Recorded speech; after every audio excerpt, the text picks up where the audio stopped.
Hey, Inger. I watched your video once and I read your email, and you nailed a lot of what I'm going to say on the head, but we'll talk about it a little bit nonetheless.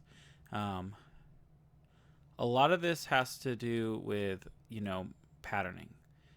So here, like, I can't see the threshold, but by the curvature of the dog's body, dog's going this way.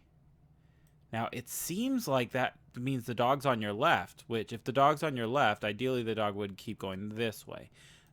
So, what this is, I'm assuming a doorway, some kind of doorway back here. I would highly recommend in this kind of situation, start with the dog facing the wall, unless you're going to come this way, which doesn't make sense in this room. Start with the dog facing the wall so they're more likely to go along the wall. But here we have this, and then he kind of, you see how he's casting left and right? That's usually because the dog doesn't know where they want to go. And maybe they've caught some odor, and the dog is like, okay, so there's odor in here, but which way should I go? If you can guide the dog this way, just a little bit at the start line, he will have less sorting to do. And if he has less sorting to do, then he can find each hide quicker, right? Which saves you time, especially in big searches like this. And because you see now he wants to come back and double check because he'd like to be thorough, but you can be thorough on one pass instead of double checking.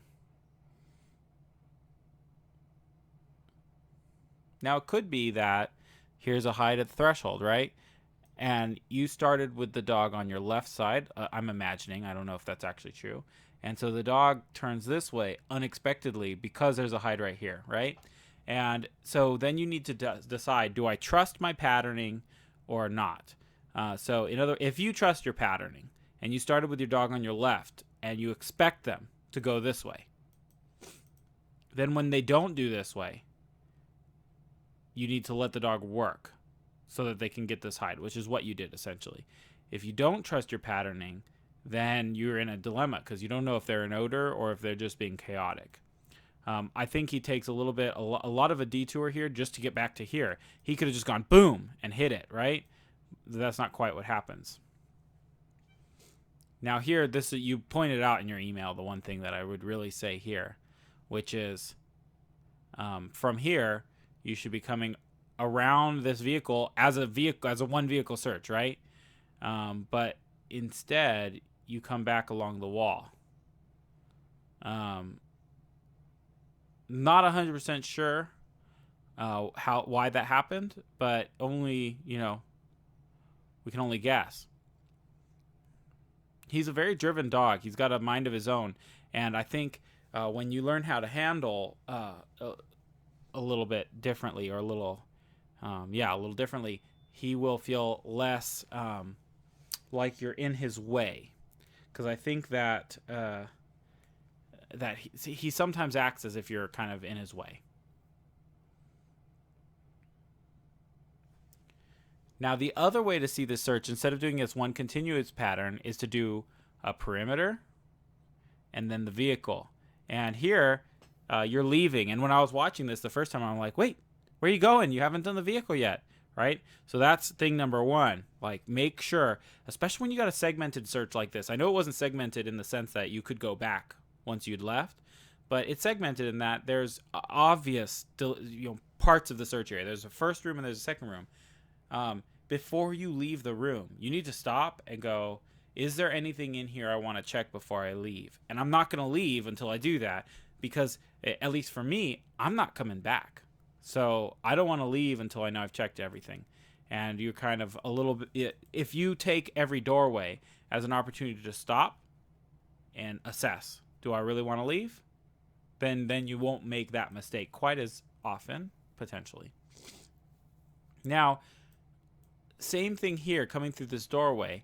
The dog is casting back and forth, and I can see you'd like him to search this wall, but he's not doing it. What that means to me is you need to do a lot more wall searches. We tend to set object hides, just like what you see in the search area. This is common places. Maybe there would be a hide here, maybe a hide here. Those are the kinds of places that you would normally set hides. The kinds of places you wouldn't normally set hides that I think would be really important are hides here, here, here, here, here. All the empty space of the wall, right? And here. all of this empty space.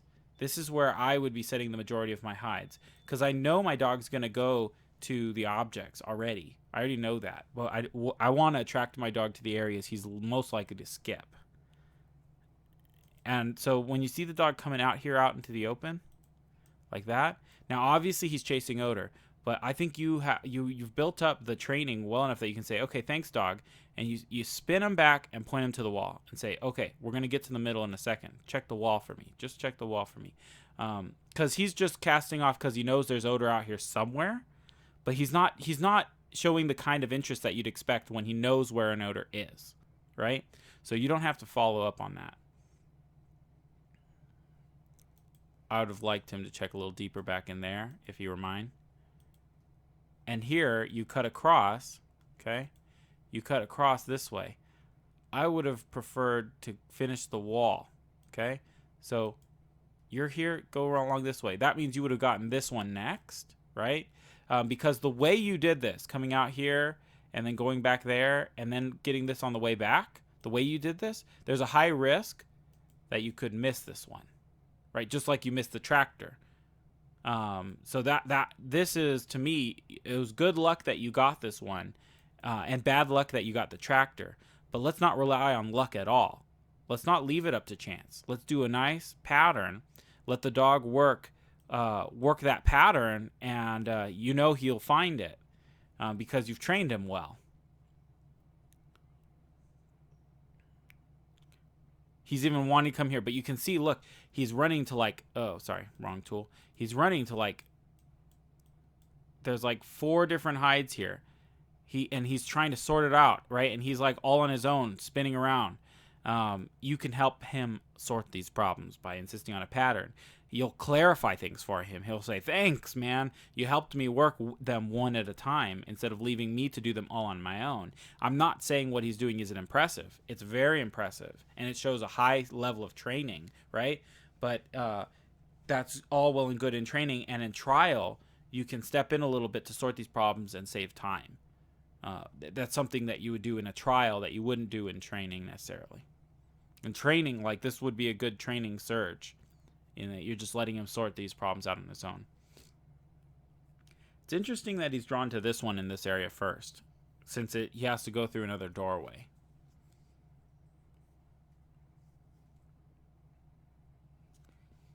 So now coming out of this door, you've got a kind of dilemma. It makes the most sense to come out this way, but he didn't do a lot of this wall.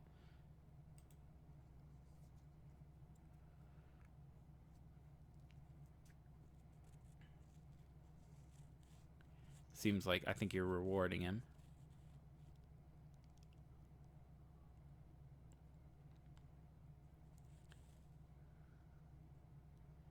There, he did the same thing as when you came in the room.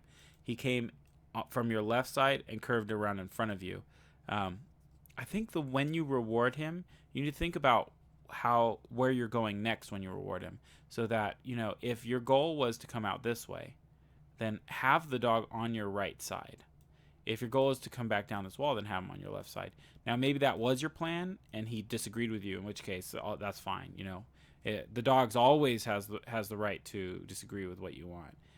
But just try to anticipate what he's going to want and be on the correct side. Funny that you kind of forgot the word alert there for a moment. Now, here's something that was interesting to me as well. I'm not sure if you're avoiding this bucket of balls, but I definitely would have checked that. This is an area you haven't checked. I don't know. Maybe it's off limits. I don't know. I can't tell.